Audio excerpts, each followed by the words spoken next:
Merci Madame la Présidente. Cet accord de libre-échange avec la Nouvelle-Zélande, c'est un peu la quintessence de l'hypocrisie et du double langage européen. C'est-à-dire que ça fait des années que sur tous les bancs, on parle de Green New Deal, on veut absolument concilier le climat et le développement économique, et de l'autre, on se gargarise d'avoir enfin signé un accord avec un pays à près de 20 000 kilomètres d'ici, donc intensifier les échanges commerciaux à force de gros bateaux et de cargos polluants, pour importer quoi? Du lait, des ovins, des pommes, c'est-à-dire des choses que nous sommes totalement capables de produire en Europe. Alors là, moi je vois pas, je comprends pas l'argument consistant à dire c'est un accord progressiste. Qu'est-ce qui est progressiste? Oui, le texte va respecter les normes internationales du travail. Bah, encore heureux.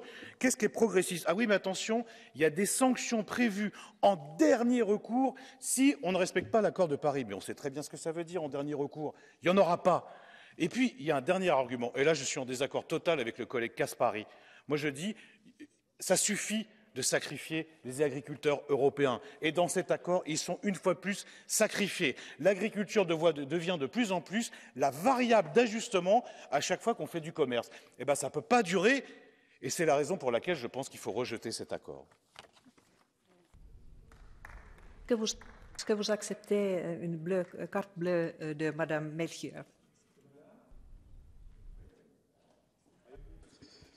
Non, je peux faire en français. Merci beaucoup, Monsieur Morel. Mais vous avez dit que pourquoi importer de bovins et aussi du lait de Nouvelle-Zélande.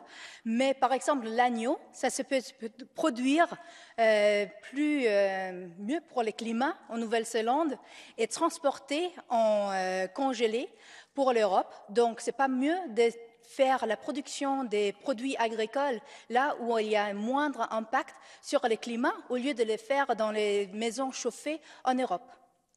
Mais Madame Melchior, vous savez que pendant très longtemps, l'Europe avait une agriculture ovine, c'est-à-dire des agneaux, de très grande qualité.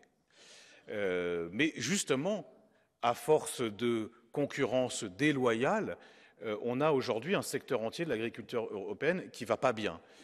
Mais quand même, renseignez-vous sur la façon dont la viande ovine est amenée de Nouvelle-Zélande jusqu'en Europe, pour être vendue de façon totalement hypocrite comme viande fraîche dans les supermarchés européens, alors qu'ils ont passé plusieurs jours, voire plusieurs semaines, sur des cargos dans un emballage plastique qui, franchement, pose un certain nombre de questions. Donc moi, je suis en désaccord total avec vous, et je le dis, si on est capable, et on l'a été pendant des années, de produire de la viande ovine ou caprine, puisque c'est ça dont on parle, en Europe, on peut continuer à le faire.